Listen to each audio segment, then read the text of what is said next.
Oh, hello, everybody. It's me, Jake.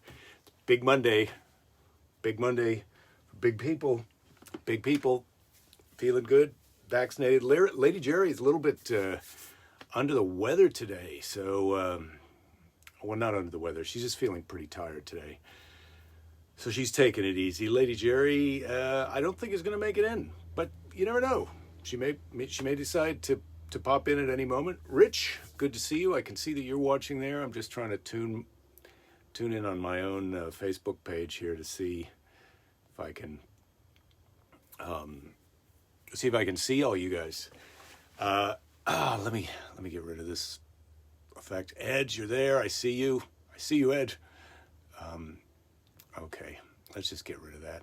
It's me. Hey, everybody. It's me, Jake. Looking good, feeling good.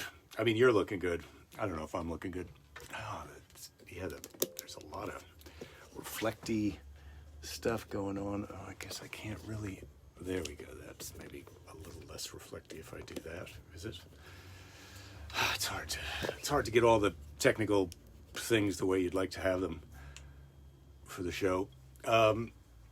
Keith, I can see you there. I can't see the comments yet here on the other big thing. I'm not really sure what the hell is going wrong here on the Book of Faces. But, there I am. That's my page. And I think now I can see us all together here. Turn the sound down. Get the comments going. All right, here we go. Flavia, there you are. Rachel, Motivational Monday. Exactly. Robinson, you need some motivation. I have some things here for you today. Julie, greetings. Don, hello. Good day one. Yeah, Rich, get your pants off. Todd, you're getting your first shot on Thursday. Congratulations. Yeah, we've had both our shots now, Lady Jerry and I. I'm feeling pretty good. Uma, Keys, hello. I haven't seen Jen yet, Keys. So we've got both of our shots. I'm going to be going back to my jiu-jitsu place. I think is going to open up next week. So I'm looking forward to hopefully being able to go back there. Or back there, but outside. We'll see how that goes. Okay. Dave, you're saying you're working on getting your son the vaccine. They just opened up the floodgates to everyone in Ohio today.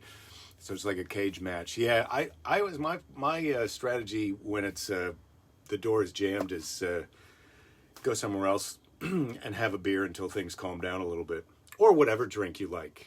It doesn't have to be beer. When I say beer, that's a placeholder for the drink of your choice. Weed will be legalized in New York this week. Rich.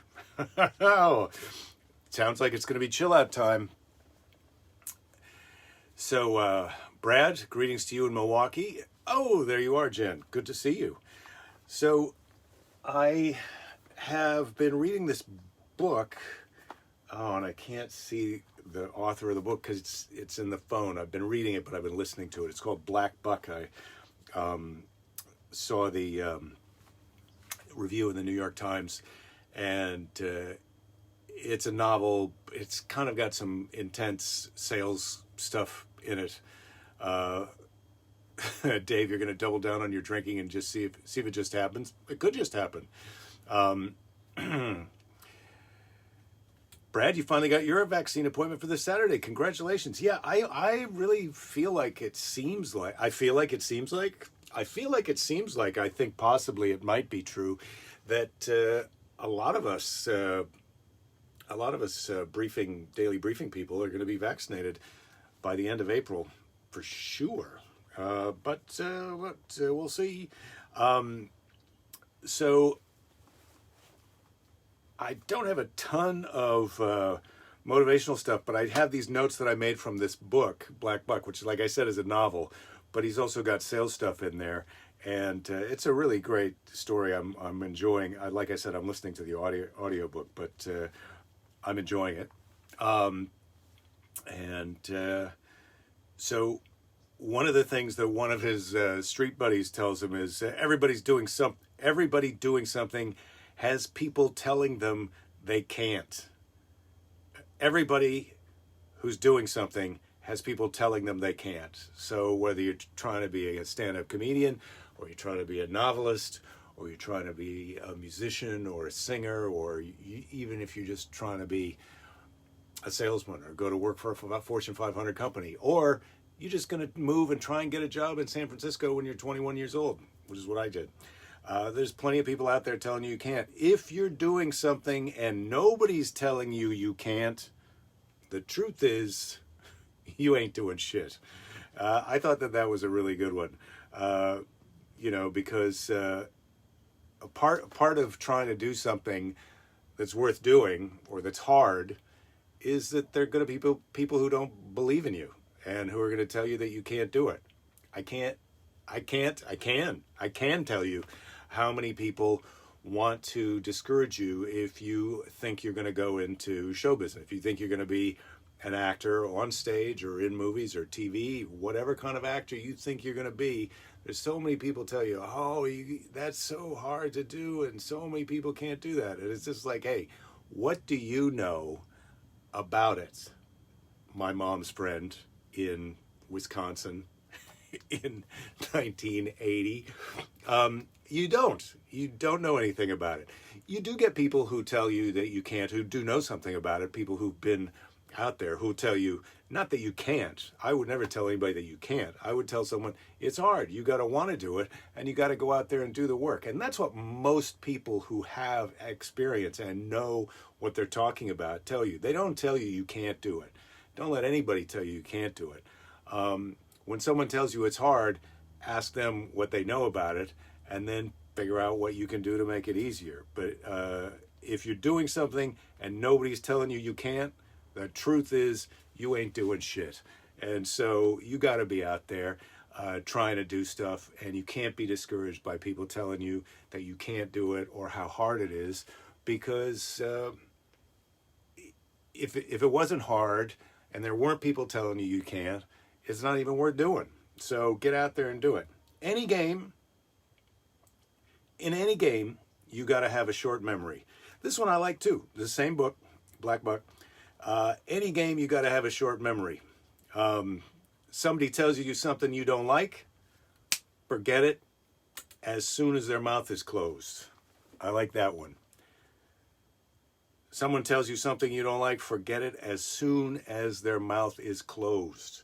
So somebody tells you can't do it, somebody tells you you're no good at it, somebody tells you you're ugly, whatever kind of hate talk you're receiving, don't fight it back. Don't counter argue it. Forget it as soon as they say it. That's solid advice, in my opinion. Someone tells you something you don't like, forget it as soon as their mouth's closed. And this next part is the tricky part. Someone tells you something you do like. Somebody tells you something you do like, gives you a compliment, tells you you're great, tells you you're going to be a star someday. You forget that shit even quicker. Because you that's how they get in your head. They tell you how great you are, and then you slack off. You work less, or you actually believe that hype and you take it down a notch. That's dangerous. And if you believe them when they tell you you're great, then when they decide they change their mind, you're not great anymore. You're not a star. Now you got to believe it because you believed them before. So you got to have a short memory. Forget the compliments. Forget the hate talk, and just get on with your own business. So there you go. That's just a little bit of a short today's motivational Monday stuff. I'm gonna go back through and and read up here what's been going on here. Dave, you're saying Jake Fest April? No, Jake Fest is not going to be in April. Jake Fest is not going to be until at the soonest fall. But it may not. I'm hoping we can have a Jake Fest 2020 and a Jake Fest 2021 and 2022. But we'll see. Julie, your first shot's April 12th. Congratulations. Yeah, everybody bring your STD. That's for sure. Brad, motivate. Norman, you're fully vaccinated now and beyond the 2 weeks, so you can be out and around other vaccinated friends and not worry about getting them or getting you deathly ill. Yes, it's a good feeling, Norman. I look forward to seeing you out at a show one of these days, maybe at Jake Fest, maybe some other fest, wherever we go. Wherever we go for the next year is going to seem like a festival. People love to be negative about other people's plans and ambitions under the guise of being helpful. Flavia, that is right. Those are the people who tell you you can't. And I mean, the positive takeaway from those people who are being negative is that if they weren't doing that, that's a sign that you're doing something worth doing. When people tell you that you can't do something or run you down or try and be helpful like that. But don't listen to them. That's more. People telling you can't do it says more about them than you. It's their issue, not yours. Yeah, Norman, that's right. I mean, a lot of times the people who are telling you you can't do something are people who gave up or set aside or postponed their own dreams to live in the real world. And I got off the everybody bus, as I like to say, in 1980 really. But I got off the everybody bus in 1980. So anytime someone starts off something with everybody says this or everybody says that, that you should do this, you shouldn't do that, or if you're going to do this, you have to do that, I'm like, well, maybe that's true, but I'm going to find out for myself, because I'm not everybody. I'm not on the everybody bus. And just because only a few people can do something, that doesn't mean anything to me either. Only a few people can do it. That means somebody can do it, and I'm somebody, so that means I can do it. All right. Just finished a good book by Mike Rowe of Dirty Jobs fame called How I Heard It. It's very similar to short stories to the old Paul Harvey. That's the rest of the story. Used to caddy for Paul Harvey when he was a kid. When I was a kid, not he was a kid. Sorry, Bob. I didn't mean to turn you into some kind of a Methuselah type character there. Nice guy but cheap, Paul Harvey. Yeah, I could have predicted that, or I would have guessed that. But Mike Rowe, Dirty Jobs, I do like that show, and he is so awesome on that show. I really, I thought there's a comedian named Mike Rowe also, and at first when I saw the billboards Mike Rowe, Dirty Jobs, I thought it was that guy, and it wasn't. But that show, Dirty Jobs, I do enjoy, and How I Heard It by Mike Rowe. I'm going to check that out. I mean, Bob, you steered me so sweet with that Ancient Aliens in the Bible that I almost got to take your next recommendation unquestionably. And we'll see how that goes. But I have to say, it's not unquestionably because I already know that guy. Pick, I'm sorry you're late too, but there is a little bit of motivational Monday at the beginning of the show if you want to check that out. Dave, you're saying you're 2 weeks from shot 2 is tomorrow. Saturday, you was passing around a whiskey bottle with a girl you just met on a kayak. Yeah, well, great. Yeah, everybody is getting a little stupid. Try not to get stupid. And Rich, exactly. Don't give up yet. Rachel, you saying you love this. You have known far more discouraging people than encouraging people in your life, and you have to learn to ignore them and use their negativity for your own motivation. Yeah, their negativity is as someone was saying above, and I can't remember. I think that was Norman. That's about them, not about you. And it's because they're trying to justify their own choices, and I don't need to make somebody else feel bad about how their dreams turned out. But they're talking about themselves. They're not talking about you. When somebody says everybody this, everybody that, most people da da da, nobody does whatever. It's just like, well, I'll see what I'm going to do. I'll see what I'm going to do. Bob, you're saying if you listen to people about your profession, you would have never gotten into it. Less than probably 2% succeed at it. Just keep moving forward. That's what I'm talking about. Literally, that's what I'm talking about, Bob. I'm happy to hear that. You're echoing that. Norman, yeah, Ted Lasso, School of Forgetting Mistakes. Yes, if you're looking for a fictionalized example of how I would aspire to be in the world, you could do worse than to watch all those Ted Lassos. I think I got to watch those again. Happiest animal is the goldfish from Ted Lasso. They only remember the last 10 seconds. Yeah, there you go. Dave, you're only listening to the voices in your head. Yeah, well, those fuckers can turn against you, so you well, watch out for that. I mean, it's a good policy, but watch out for it. Todd, you're saying you were told multiple times the odds of getting a comic strip syndicated were 5,000 to 1. Right, you did it. 1. 5,000 to 1, not 5,000 to 0. Not like, even if somebody's telling you there's no such thing as what you're doing, then you might have the greatest idea in the world because nobody's ever done it yet. But if somebody's telling you it's 5,000 to 1 against what you're trying to do, that means one guy did it. And if one guy did it, another guy can do it. And if it's 5,000 to 2, that's almost the same as 5,000 to 1, except you're the other guy. So get out there. Go get it. It's when the voices in your head clear their throats that you find the most disturbing yikes, because you don't know what they're getting ready to say. Rachel, you're saying, just curious to know if you used to read your reviews when you were first starting out. Jerry Seinfeld says that reviews of comedy shows, or any show for that matter, are ridiculous because it's not like the performer can change anything afterwards. So what's the point? Yeah, Rachel, it's nice to read reviews. The most recent time that I got reviews was when I was in Melbourne, Australia. And the only reason I read the reviews was because they thought that they could use the reviews, if they were positive, to stick in social media ads and get more people to come out to the show. Because sadly, other people read reviews. But when I read a review of somebody's show, that's one person and what they thought of the show. And a lot of times, it's easier and more fun to write a shitty review than it is to write a complimentary review. And so I try not to read. I try not to read the reviews. I try to go by what I think about it. I had an experience in Boston one time. It was me and oh God, I can't think of his name right now. Colin Quinn. Colin Quinn and Colin Quinn was the feature act. This was before Remote Control and his huge success on Saturday Night Live. So Colin Quinn was the feature act and I was the headliner.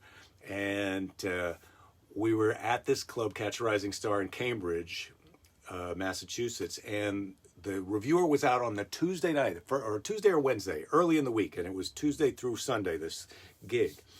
And I walked, and I knew the reviewer was there, and I walked off stage at the end of that show. I was so glad. Well, hey, I don't know how the rest of the week is going to go, but we killed it on the night when the reviewer was here. And the next day, the review came out, and the headline was something like Johansson minds the mundane, which is sort of true. I'm talking about everyday stuff in my act, especially at that time. And he made it sound like Colin and I were terrible and that the audience hated us. And the fact is, we killed it. Objectively, if you were at that show, the worst you could have said is, I didn't care for this, but everybody else there seemed to love it. And I was really bummed out when I read the review. And he made it sound like everybody hated it, including him. And I was like, okay, look, I'm not saying everybody has to like it, but you just because you didn't like it doesn't mean nobody would like it. And what you put in this article is going to make people less likely to come. But in fact, people did show up that week for the shows. This is a long time ago, obviously, the 80s, late 80s, early 90s. People did show up that week for the show, and some of them brought the review along afterwards and told me what bullshit it was, which I thought was funny. So they'd obviously read the review and they were fans of mine or whatever. They knew they were coming anyway, and they were mad at anyway. It was a funny experience. But yeah, you can't read those reviews or take them personally. And what's that Elvis Costello song? You're nobody in this town until somebody thinks you're an asshole. So, so somebody's going to hate you, and you don't need everybody to love you in order to be successful as a comedian. You just need, you can get 250 people a night to love you. You don't even really need everybody who shows up at the show to love you. If you can get 200 out of the 250 people who show up to love you, and the other people are like, well, it wasn't my cup of tea, but everybody else liked it, that's enough. But if you need everybody to like you, you're in for a long day.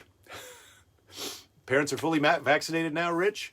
They get to see your kids for the first time since Thanksgiving. Boy, that is pretty great. Yeah, you're right. Hand out the Kleenex. That's great. Don, you've got this little thing you use any day you wake up and there's not a white chalk outline around your body. It's a great day, full of opportunity. Yeah, Don, I'm with you. I like that. I like those. It's good to be alive. You got another day of living. I just want to celebrate another day of living. I'm on the right side of the grass, the top. Oh, Mike Rowe's got a podcast, Dave. I'm going to have to check that out. Man, I got a lot of to-do lists to do. Rich, you're saying your death will probably be caused by being sarcastic at the wrong time. Yeah, well, I joined the club. All right, am I down to the end of the comments here? Norman, you're saying you close your eyes and hope the voices in your head disappear for a while. I've had to do that. I've had to quiet it down sometimes. It gets loud in there. Those negative thoughts. Sometimes I'm the person who's telling me that I can't do it. That's the tricky one. When you got to ignore that guy and it's coming from inside your head. But it can be done. Trust me. Ed, in every high-tech startup, there's always more reasons why you fail than succeed. Yeah, I'm sure. Comics getting reviews in the moment while telling jokes. Yeah, that's actually happening now, Norman, with social media. You could be on stage and somebody's crap tweeting you as you're doing the show, which is, I think, not either be at the show or go tweet people, but don't do both things. That seems wrong. I don't understand that thing, Chris, that you're saying about the American Nazi movies, movement. But I'm nervous about it. Once in Dayton, Dave says, I went on, and you went and saw Carlin. The Dayton Daily News sent the theater the ballet reviewer to review Carlin. Let's just say they sent the wrong guy. Yeah, I think that's the other thing, especially when you're reviewing someone who's so successful and so popular with such a loyal audience as George Carlin. The review has got to be like, look, everybody loves this guy, and in the opinion of the audience that was there, he delivered, or in the opinion of the audience that was there, he had an off night. But that's the worst thing you could say about George Carlin. You better know what you're talking about, because it's hard for me to believe that guy had an off night. He might have got mad at the crowd, though. I can imagine he got mad at the crowd or somebody there, because I've seen comics do that.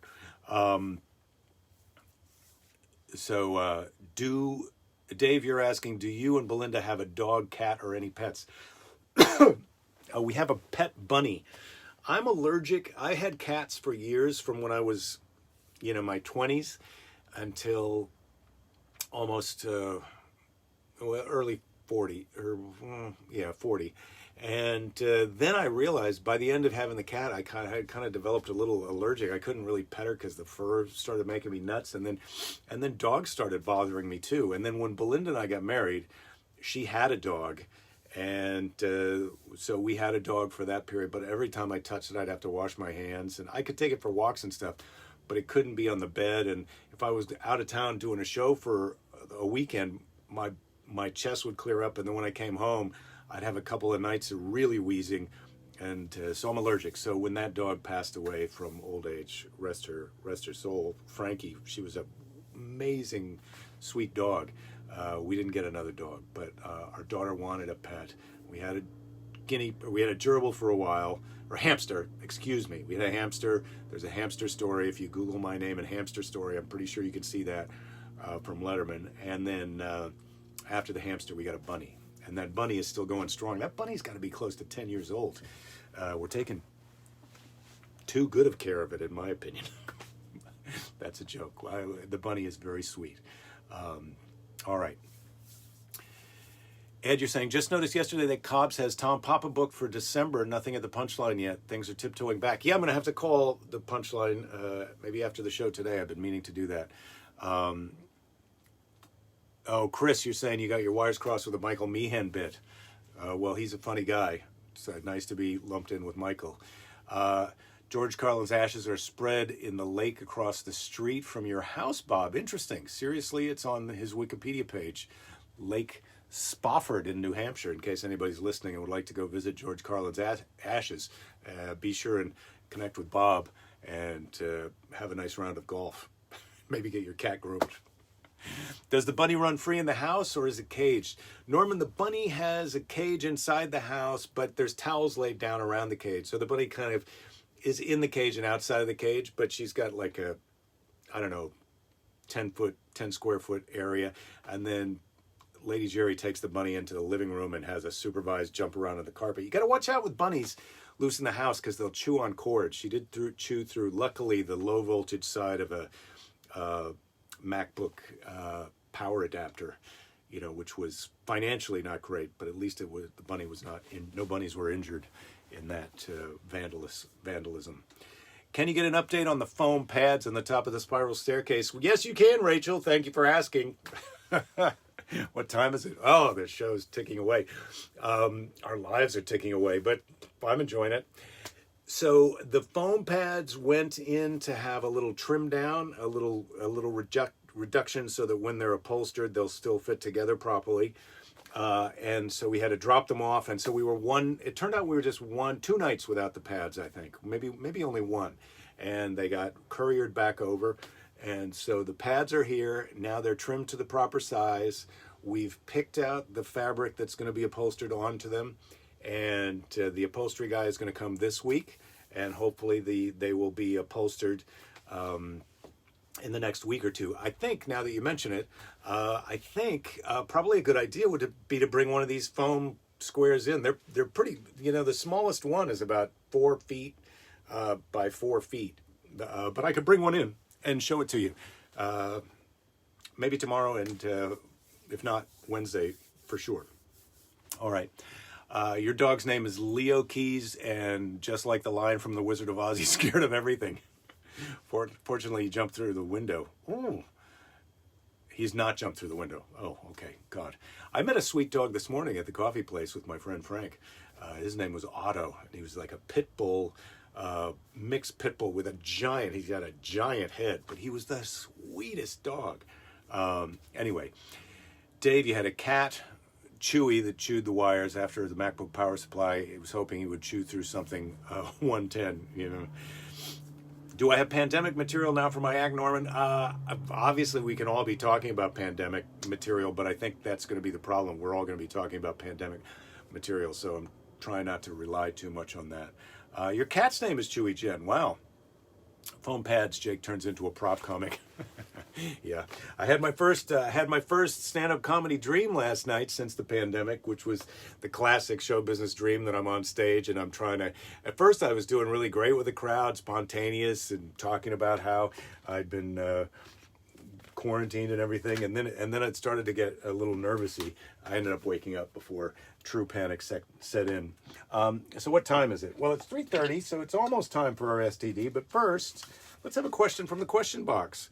What's the best thing you've ever cooked? That's a good one. People might want to chime in. I know Uma has made some amazing meals. And of course, Jen, you've got those bacon popcorn balls that we're all on deck to make. Something's happened with what's the best thing I've ever cooked? I think it's probably the thing that I cook every Christmas, the things that I cook every Christmas. The shrimp etouffee, the red beans and rice, and the spinach madeleine.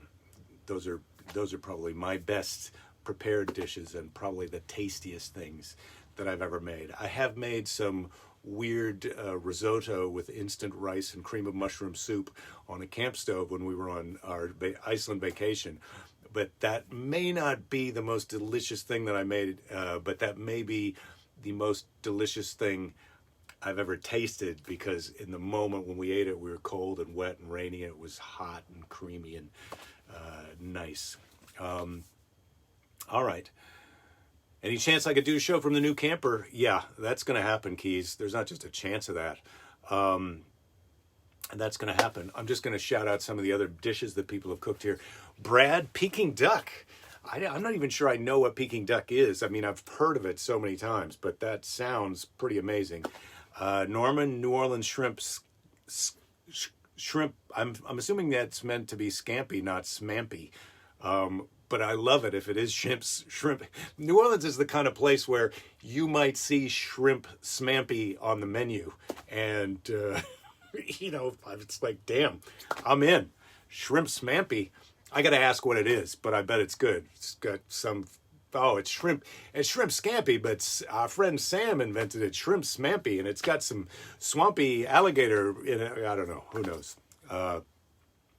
Jake, did you see the pink camper on the group page?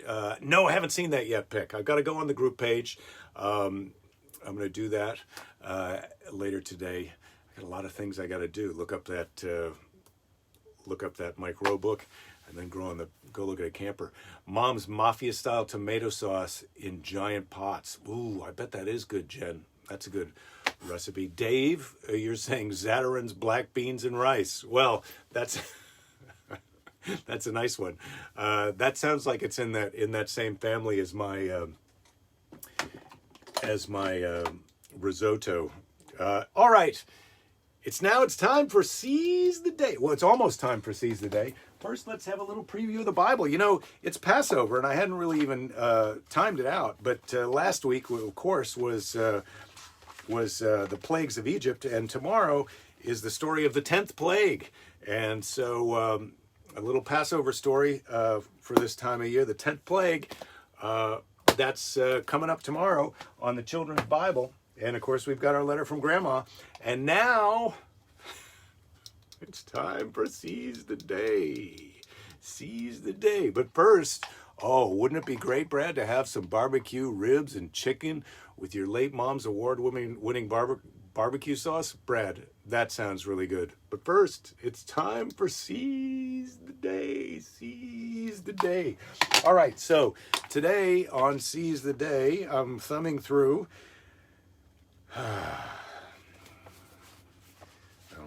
I'm not gonna do the one that I came to first. Today's Seize the Day is from Albert Einstein. Heard of him? He's quite a famous scientist, Albert Einstein. And this is a pretty good one for today.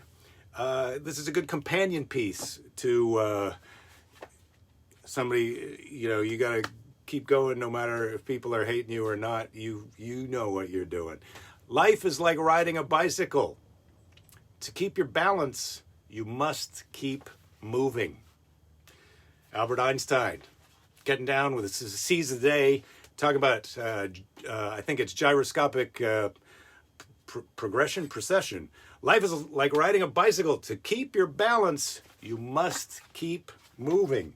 So, let's keep moving. It's Monday. We're heading towards back to reality. We're heading towards Jake Fest. We're heading towards me and you in a room together, having a beverage of our choice and a hug. I'm a little bit of a hugger. So happy Monday, everybody. Thanks for tuning in. Take care of yourselves and take care of each other, and don't give up. There'll be plenty of time to give up later. Tomorrow's Children's Bible Day. All right. See ya.